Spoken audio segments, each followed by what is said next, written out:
کسی بھی چیز کی ویلیو جو ہے وہ اس کے مقصد کے ساتھ ایسوسیٹڈ ہوتی ہے. جتنا عظیم مقصد ہوگا اتنی زیادہ اس کی ویلیو ہوگی، اور جتنا اس کا حقیر مقصد ہوگا اتنی ہی اس کی کم ویلیو ہوگی. مثال کے طور پہ ایک چابی فار ایگزامپل اگر وہ بہت بڑے خزانوں کو جو ہے وہ کھولتی ہے تو اس کی اہمیت پھر بہت زیادہ ہوگی ایز کمپیئر ٹو ایسی چابی جو صرف ہو سکتا ہے چھوٹے سے باکس کو، خالی باکس کو کھولنے والی ہو. تو مقصدیت جو ہے وہ مقصد جو ہے یا یہ پرپس جو ہے وہ کسی انسان کی ویلیو کو ڈٹرمن کرتا ہے. تو اس کائنات کے اندر اللہ تعالیٰ نے ہر چیز کو پیدا کیا اور ہر چیز کا کوئی نہ کوئی مقصد بنایا. یہاں تک کہ ایون پینسل ہے، اس کا بھی کوئی مقصد ہے. بڑی سی بڑی چیزیں پہاڑ ہیں، والقینا فیہا رواسیہ، اس کو اللہ نے گاڑا تاکہ جو ہے نا زمین نہ ہلے. مطلب ساری چیزوں کی مقاصد ہے، اور یہ ساری کائنات کو اللہ تعالیٰ نے انسان کے لیے پیدا کیا. اس کا مطلب ہے کہ انسان کا جو مقصد ہے وہ سب سے بڑا مقصد ہے. اور میں سمجھتا ہوں کہ جو انسان کو اللہ نے اشرف المخلوقات بنایا نا، اس کے مقصد کی وجہ سے بنایا. دیکھیں انسان کو، اور بعض لوگ کہتے ہیں جی عقل کی وجہ سے اشرف المخلوقات بنایا. تو عقل کی وجہ سے تو پھر فرشتوں کے پاس بھی تو عقل ہے، کیا ان کو کیا نہیں؟ وہ بھی ڈائلاگ کرتے ہیں، کمیونیکیشن کرتے ہیں، اللہ سے ڈسکشن کرتے ہیں. تو اصل میں جو چیز مجھے فیل ہوتی ہے، جو خاص طور پہ اگر ہم 22ویں پارے میں بھی دیکھیں، وہاں پہ بھی اللہ تعالیٰ نے سورۃ الاحزاب کے اینڈ پہ بتایا انا عرضنا الامانۃ علی السماوات والارض، کہ ہم نے امانت دی جو ہے وہ زمین و آسمان کو پیش کی. تو وہاں پہ بھی انسان نے اس امانت کو قبول کیا. تو وہ بیسیکلی وہ مقصد تھا، وہ خیر و شر کا جو انسان کو اللہ تعالیٰ نے آپشن دی، ول دی کہ وہ اس کے درمیان چوز کرے. تو وہ چیز انسان کو بڑا بناتی ہے. اور وہ مقصد کیا ہے؟ وہ اللہ کی عبادت اور بندگی ہے، اور یہی چیز انسان کو ممتاز کرتی ہے. تو ایک تو یہ چیز ہے جو میں نے ذکر کرنی تھی.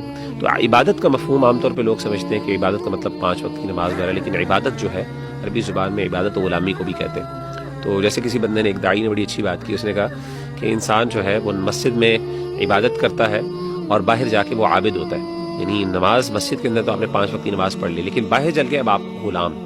تو وہاں پہ دوسرا مطلب ہے. تو ایک عبادت کا مفہوم وہ ریچولز ہیں جو ہم نے پرفارم کرنے ہیں، اور اس کے ساتھ جب باہر نکلتا ہے تو وہ غلامی کا مفہوم اس کے اوپر آتا ہے کہ اب وہ ہر چیز جو ہے وہ اللہ تعالیٰ کے حکم کے مطابق کرے گا، کھائے گا کیسے، پیے گا کیسے.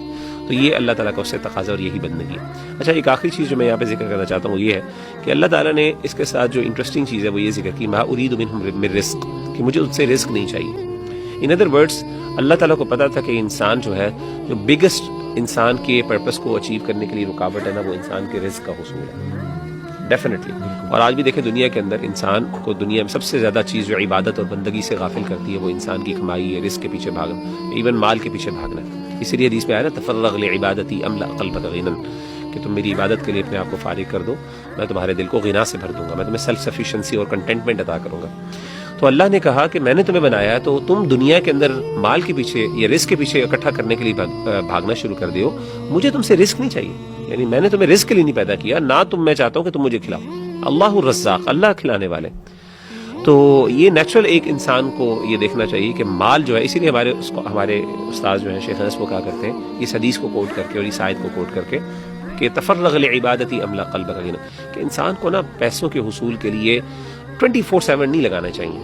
انسان کو کچھ چیزیں اپنے، یعنی ٹھیک ہے موٹا موٹا وہ کمائے، اپنے وسائل جو ہے وہ اکٹھے کرے، لیکن یہ کہ 24 گھنٹے اگر، کیونکہ اللہ تعالیٰ لمٹ تو نہیں ہے، انسان کو 8 ڈے برن آؤٹ نہ کرے. جیسے بھی آپ کہتے ہیں نا کہ کمانے کے پیچھے جس طریقے سے ایک ویسٹرن کانسیپٹ ہے کہ جی آپ نے جو ہے نا 12 15 گھنٹے آپ نے صرف لگانے ہیں، اینڈ دیٹس آپ کیریئر میکنگ کر رہے ہو، اور آپ کی کوئی لائف نہیں ہے، نہ بچوں کو ٹائم دے رہے، کچھ بھی نہیں کر رہے، اور آپ کہے جی میں حلال کما رہا ہوں. ٹھیک ہے آپ حلال کما رہے ہو، لیکن یہ اوور سینسٹیوٹی اس کے بارے میں اتنی زیادہ، اپنے آپ کو ایگزاسٹ کر لینا اور اپنے اوپر ان نیسیسری بوجھ ڈالنا، تو وہ کہتے ہیں یہ بھی پسندیدہ کام نہیں ہے. ہاں باقی ہم اس کو حرام نہیں کہیں گے، لیکن بہرحال اس سے انسان ایگزاسٹ ہو جاتا ہے، عبادات بھی نہیں کر سکتا، اور انسان کا دل بھی سخت ہو جاتا ہے، کیونکہ دنیا کے پیچھے لگ کے انسان پھر دنیاوی چیزوں کے بارے میں سینسٹیو ہو جاتا ہے. تو انسان کو چاہیے کہ انسان جو ہے اس کے اندر اعتدال رکھے اور اس کو قائم رکھے. بارک اللہ.